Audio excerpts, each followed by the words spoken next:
Cek, cek.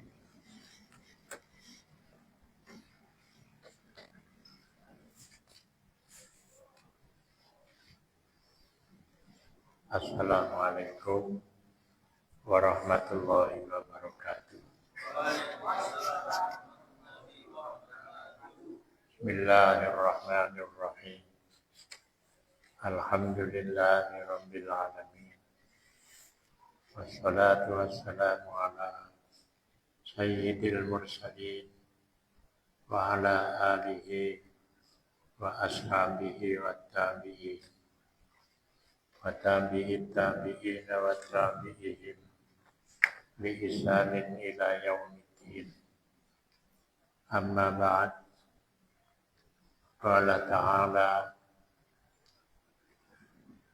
innal muluka idza dakhalu qaryatan afsaduha wa ja'alu a'izzata ahliha adillah wa kadzalika yaf'alun. Jamaah Masjid Raya Al-Mustaqim yang dimuliakan oleh Allah, mari kita awali kajian kitab Sirrul Asrar dengan bersama-sama membaca Ummul Quran agar kita tetap sehat walafiat, ilmu manfaat, rezeki ganjar barokah, anak cucu soleh dan solehah. Besok apabila kita dipanggil oleh Allah, kita mendapatkan husnul khatimah. Ala hadihi niyat wa ala kulli niyatin salihah. Al-Fatihah.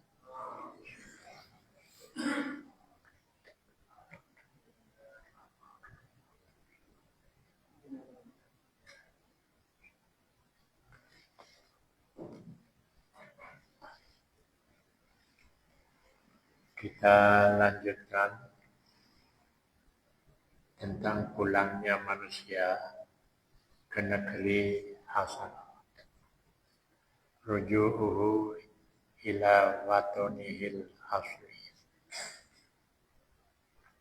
Kembalinya ke negeri asal. Yang dimaksud adalah ketika kita ibadah, karena kejernihan hati kita, maka kita bisa masuk ke alam qurba. Jadi kita bisa masuk ke alam qurba, yakni alam dekat dengan Allah. Karena Allah berada di alam lahud, alam ketuhanan. Maka kalau dia ketika ibadah bisa masuk ke alam qurba, yakni kita bisa merasakan kedekatan kita dengan Allah, disertai dengan unsiyah. Jadi disertai dengan unsiyah. Unsiyah adalah kemesraan. Maka disitulah puncak dari kebahagiaan seorang hamba. Maka pada saat itulah dia merasakan kenikmatan atau ladzatul husna.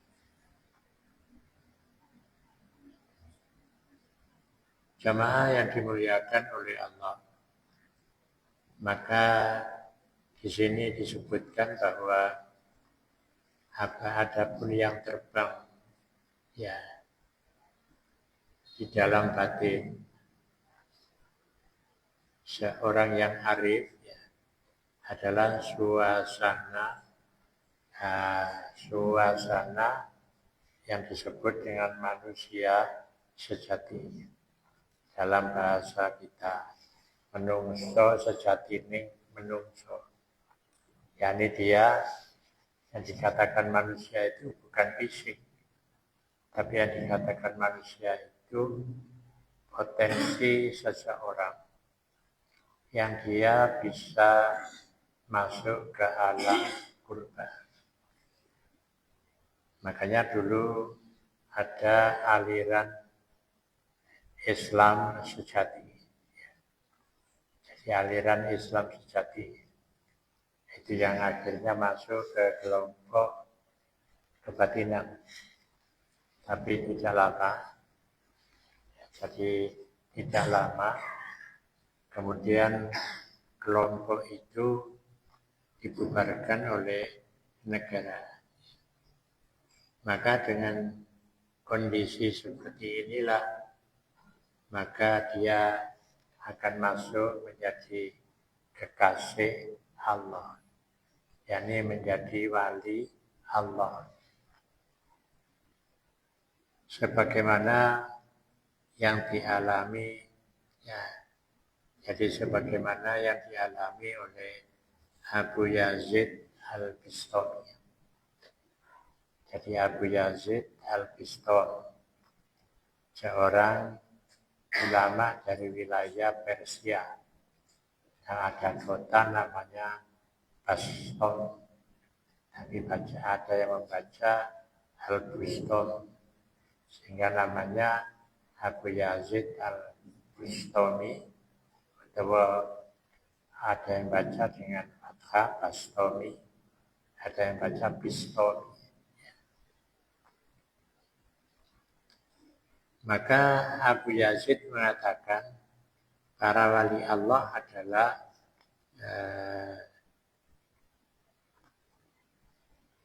jadi para wali Allah adalah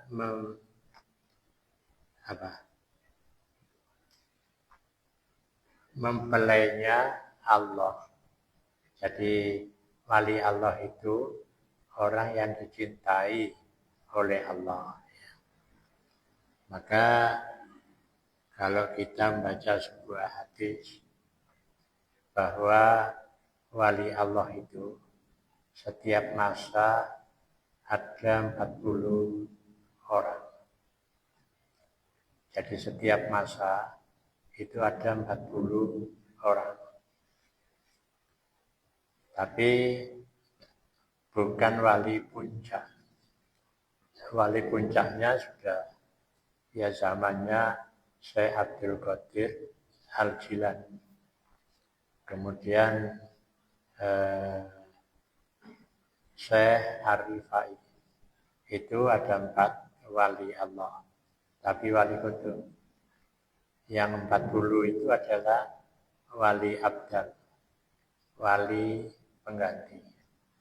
Yang tidak bisa sampai masuk ke wali kutub. Wali kutub itu wali puncak. Nah, wali abdal itu ada 40 orang. Dikatakan oleh Nabi bahwa wali abdal itu ada 40 orang. 18 ya. Jadi 18 di Baghdad, di Irak, dan 22 di Suriah. Ya. Jadi di Suriah. Apabila salah seorang dari mereka meninggal dunia, maka Allah akan melengkapi tetap sejumlah 40. Kalau di satu tempat itu ada wali Allah, maka wilayah itu akan mengalami kedamaian. Jadi kalau ada wali Allah, maka wilayah itu menjadi damai. Nah, makanya 40 itu hanya kumpul di Syria dan Baghdad? Tidak. Sekarang menyebar kemana-mana. Termasuk di negara kita. Jadi termasuk di negara kita. Tapi wali yang hidup, bukan wali yang sudah meninggal dunia. Jadi wali yang masih hidup itu 40. Jadi mengukurnya adalah di mana tempat itu atau wilayah itu damai, berarti di situ ada walinya. Kalau tidak ada kedamaian, berarti tidak ada wali. Indonesia itu ada walinya, ya, yang masih hidup. Tapi kita tidak tahu. Ya. Jadi tidak tahu siapa wali di negara kita ini. Jadi kalau kita mengatakan buktinya Indonesia demo terus dan kacau, ya, itu bukan penanda bahwa itu tidak ada wali. Tapi kacaunya kan bukan kacau seperti pembunuhan. Ya. Tapi kacaunya itu hanya demo itu saja. Nah itu di Indonesia ini ada wali. Bahkan dari hasil pengamatan seseorang, ya di mana sih domisili wali itu? Ya. Ada yang menyatakan kalau melihat wilayah Nusantara, maka wali itu ada di Malang. Mungkin di antara bapak-bapak ini ada yang jadi wali. Ya. Jadi katanya di kota Malang. Makanya kalau ya, di kota Malang ini damai, maka Indonesia ini akan damai.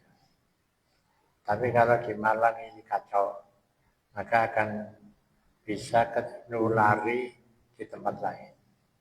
Tapi kalau yang ramai di Jakarta, itu tidak akan mengacaukan yang lain. Karena apa? Walinya itu ada di Malang. Mungkin jamaah Masjid Al-Mustaqim. Ya. Di antaranya. Ya. Jamaah yang dimuliakan oleh Allah. Maka wali Allah itu adalah disebutkan di sini mempelai Allah. Nah, tidak ada yang diperbolehkan melihat mereka kecuali mahramnya. Jadi tidak boleh melihat mereka kecuali mahramnya. Makanya kalau kita membaca riwayat para wali, itu biasanya seseorang itu sudah merasa dia ini menjadi kekasih Allah. Maka banyak orang yang kalau sudah menjadi kekasih Allah, dia malah singitan dari manusia. Jadi singitan dari manusia. Tidak mau menampakkan diri. Pakaiannya juga tidak karu-karuan. Itu dulu. Tapi kalau sekarang ya, wali Allah itu ya orang yang ya walaupun pakaiannya tidak kusut, tapi juga pakaiannya tidak rusak, ya. Tapi bagus. Jadi tetap rapi, karena masyarakatnya sudah masyarakatnya rapi. Maka kalau sama-sama rapi, ya tidak nampak. Karena sudah banyak orang yang tahu, biasanya wali Allah itu khusyuk. Dia bekerja sebagaimana orang yang bekerja di pasar sebagai kuli. Jadi sebagai kuli. Tapi sekarang tidak. Itu kalau dulu. Kalau sekarang ada perubahan. Jadi kalau dulu orang berpakaian itu kan sederhana. Tapi sekarang tidak. Walaupun tidak mewah, tapi tidak sampai kusut. Makanya kesulitannya melihat siapa sih wali Allah. Makanya bagi mereka yang menuntut untuk mencapai wali Allah, itu dia akan selalu memposisikan dirinya agar berada pada nur Allah. Sebagaimana Sabtu yang lalu saya contohkan.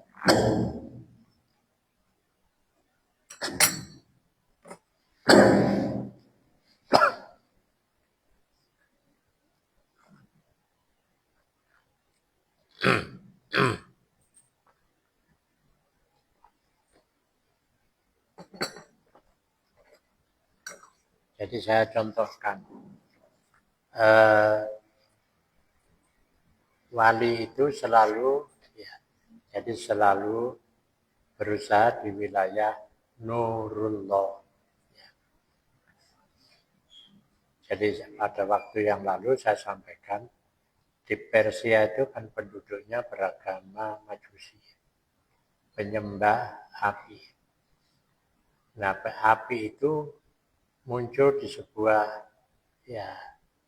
tempat yang terkenal sebagai tempat di mana api itu selalu ada di Persia itu. Nah, satu ketika orang-orang itu berduyun-duyun untuk menyembah api. Ternyata apinya padam. Ya. Kalau kita kan sering mendengar api yang tak pernah padam. Ya. Ini api itu bukan kecil seperti yang di Pamekasan, itu kan kecil. Ini enggak, menjulang tinggi. Ternyata ketika mereka berkumpul, api itu padam. Mereka bingung, lawang disembah pirang ewu tahun, kok kemudian menjadi padam. Ternyata dia bertanya kepada gurunya, kepada pemimpin mereka, mengapa kok sampai tenggelam? Api ini menjadi padam. Maka jawabnya, api sudah pindah di wilayah Hijaz. Dengan munculnya seorang nabi yang itu nanti disebut dengan Muhammad.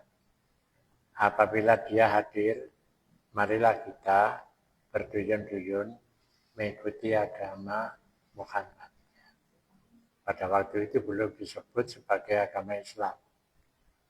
Disebut agama Islam itu kan setelah ayat al-yauma akmaltu lakum dinakum wa atmamtu alaikum ni'mati wa raditu lakumul islama dina. Jadi agama yang dibawa oleh Muhammad itu baru disebut Islam ketika ketika sudah sempurna. Ya. Jadi al-yauma akmaltu lakum dinakum wa atmamtu alaikum ni'mati wa raditu lakumul islama dina. Jadi yang pertama itu disebut dengan agama Muhammad. Makanya orang barat lebih suka menyebut Muhammadanism. Ya. Jadi seperti agama Yahudi itu dinisbahkan dengan pemimpinnya. Nasrani disebutkan karena wilayah. Tapi Islam bukan karena pembawanya, bukan karena wilayah, tapi karena ajarannya. Jadi itu beda. Makanya di India ada agama Hindu karena tempatnya di India. Ada agama Buddha, reformasi dari agama Hindu. Itu karena yang membawa adalah Sang Buddha Gautama. Jadi agama Muhammad itu pertama kali. Barulah disebut Islam setelah Allah menyatakan wa raditu lakumul islama dina. Ya. Makanya kalau kita mau menjadi peneliti, itu selalu hal-hal seperti itu ditanyakan. Seperti Nabi itu kalau makan itu kan tidak nyurung dengan air kecuali selesai makan. Nah sekarang mesti ditanyakan model makanannya kayak apa. Kate gak usah nganggo sendok. nganggo driji telu. Ya. Biasanya kalau kita ada driji 5, ini telu. Ya. Nah berarti kalau begitu makanan Nabi itu bukan makanan model soto. Lalu soto sama driji ora iso.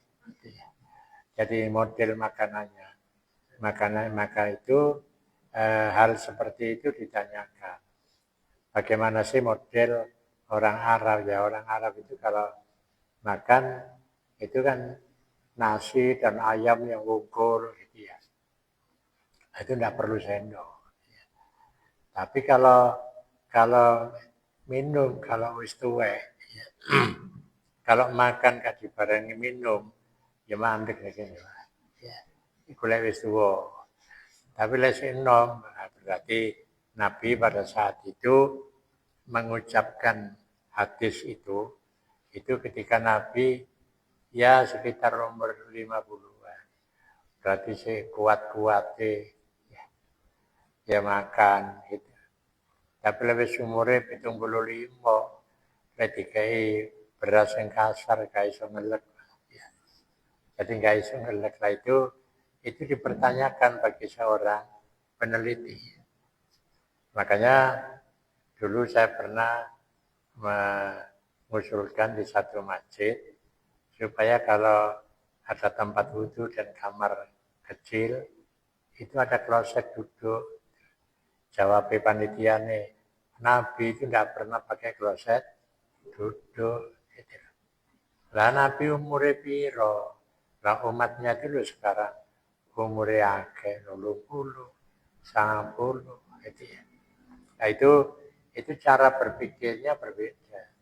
Kapan Nabi itu ya tidak menggunakan kloset duduk ya mesti jongkok ya karena masih muda gitu ya. Jadi karena masih muda. Tapi lek wis tuwa lek kate jongkok ya iso tapi ngadege gak iso. Ya. Nah itu kalau mereka yang meneliti.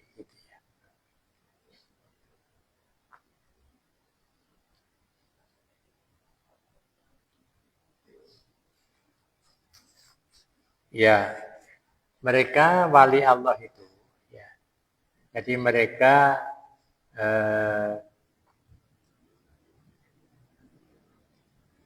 mabuk di sisi Allah, sakar.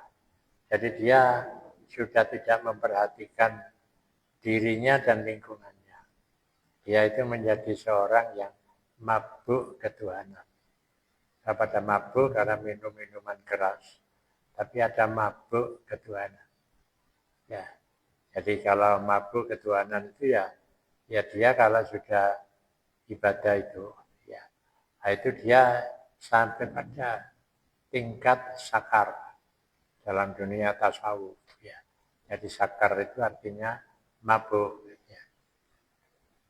Makanya kalau ada orang di Zawiyah Thariqah wiridan itu membaca la ilaha illallah itu sampai badannya bergerak berdiri ya itu kata gurunya biarkan saja nanti dia akan sadar sendiri ya.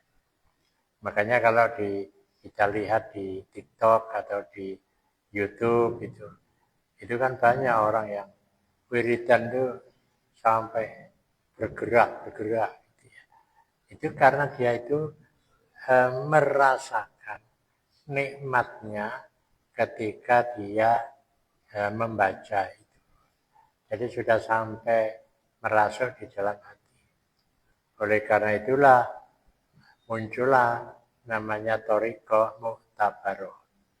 Jadi Thariqah Mu'tabaroh itu kalau kita membaca tidak usah kemudian ada gerakan yang melebihi batas.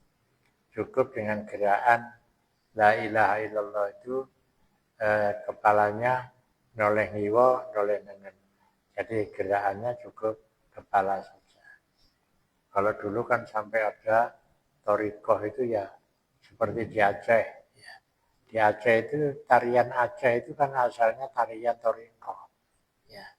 Jadi kalau baca la ilaha illallah itu ya dengan gerakan seperti itu. Kalau di Madura ada Kalau di sana Saman, di Madura juga Saman, tapi modelnya berbeda. Maka kalau thariqah itu model seperti itu disebut sebagai bukan mu'tabaroh. Makanya namanya Jam'iyah Thariqah Mu'tabaroh An-Nahliyah.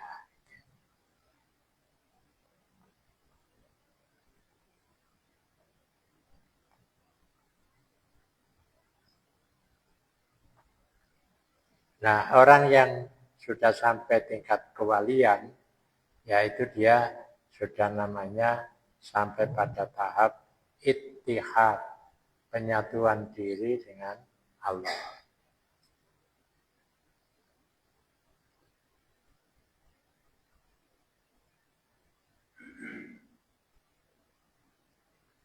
Nah, makanya Rasulullah Allah menyatakan dalam hadis qudsi ya, bahwa wali-waliku ya.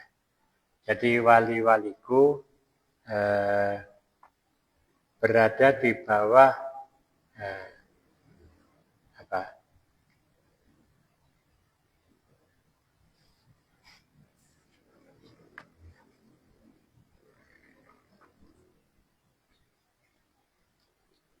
Jadi wali-waliku apa itu bacaannya? Jadi wali-waliku berada di bawah kalbuku, kubah-kubah, ya, berada di bawah kubah-kubahku, tidak ada yang mengetahuinya selain aku. Ya. Jadi wali itu tidak akan diketahui oleh siapapun, kecuali yang tahu itu Allah. Makanya kalau kita membaca kewalian seseorang, itu yang melalui satu proses. Jadi proses, dan oleh Allah dia ada kalanya memang diangkat oleh Allah. Tapi ciri wali itu sederhana sebenarnya. Inna awliya Allah la khaufun alaihim walahum yahzanun. Wali Allah itu orang duweni rasa wedi lan orang duweni rasa susah. Jadi orang duweni rasa wedi dan orang duweni rasa susah, itu aja. Jadi kalau kita ini tidak pernah ada rasa takut dan pernah ada rasa susah, ya cepat-cepat mengatakan saya wali Allah. Ya kadang-kadang saja begitu. Tapi satu ketika ya susah, gitu ya.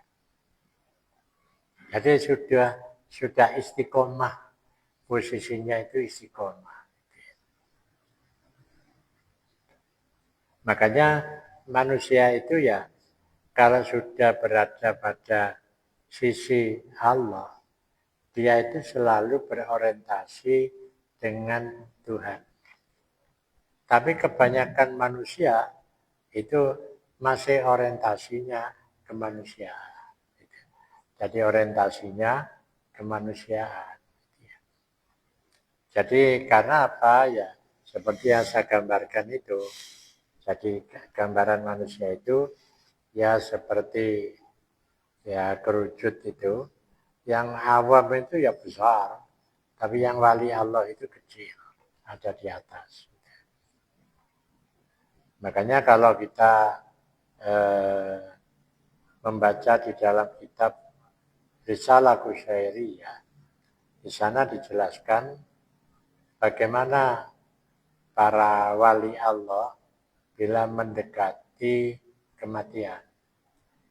Di sana banyak dicontohkan, di antaranya adalah Bilal.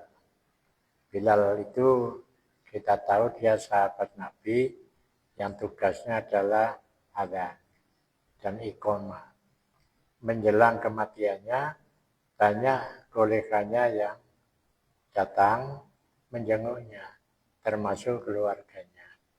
Semuanya menangis. Ya, semuanya menangis, dan itu manusiawi. Ya, untuk tinggal mati kok, gak nangis itu kan dicurigai. Ya. Jadi kalau lanang wedok, sing lanang mati, sing wedok mesti susah. Dan itu manusiawi. Tapi Bilal ketika dijenguk banyak orang, dia mengatakan, saya ini menjelang kematian ini bergembira, tidak susah. Karena saya segera ketemu dengan Rasulullah dan ketemu dengan para sahabat yang sudah mendahuluiku.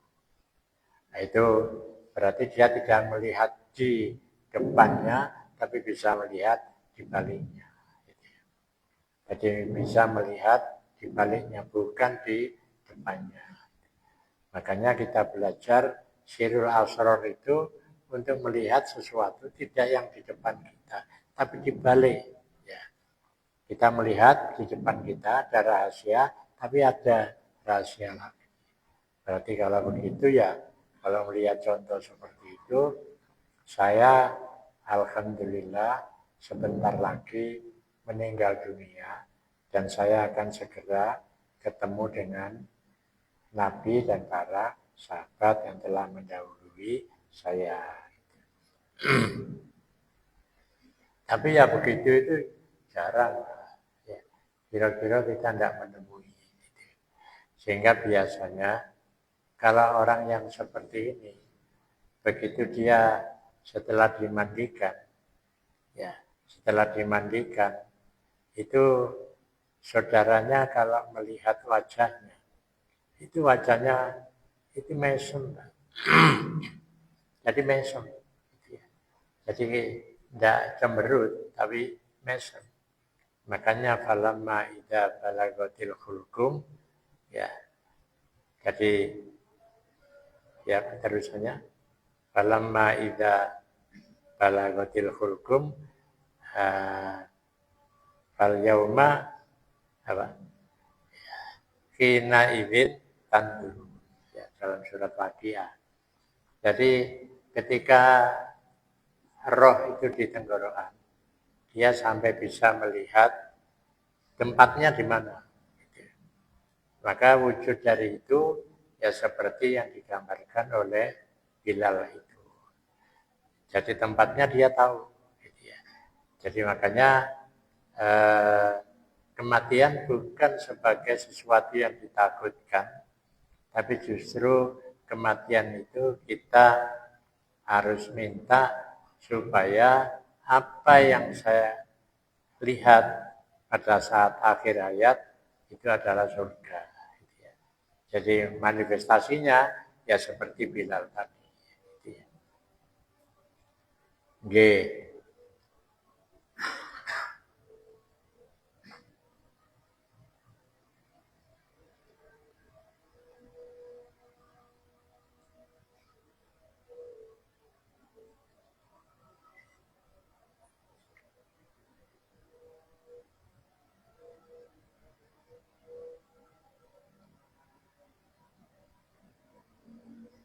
Iya, jadi pada linia yang terakhir, menurut Yahya bin Mu'adz ar-Razi, dia mengatakan bahwa wali Allah adalah wewangian Allah di muka bumi, ya, yang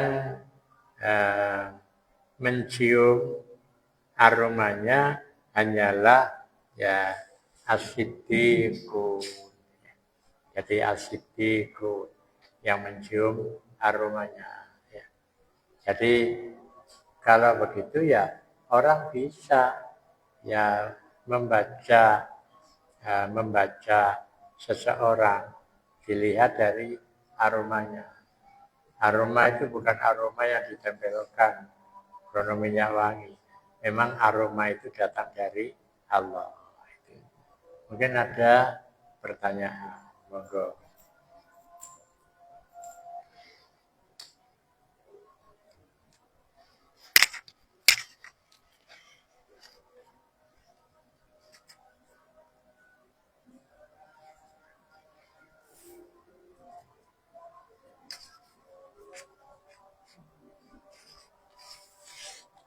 Saya kira sampai di sini semoga sedikit ilmu yang kita kaji ini membawa manfaat bagi kita semua.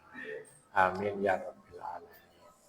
Rabbi fanfa'na bibarakatihim wa dinal husna bi hurmatihim wa amitna fi tariqatihim wa mu'afatin minal fitani. Rabbi fanfa'na bibarakatihim wa dinal bihurmatihim wa amitna fi tariqatihim wa muhafatim minal fitani. Rabbi fanfa'na bibarakatihim wa dinal husna bihurmatihim wa amitna fi tariqatihim wa mu'afatin minal fitani. Assalamualaikum warahmatullahi wabarakatuh.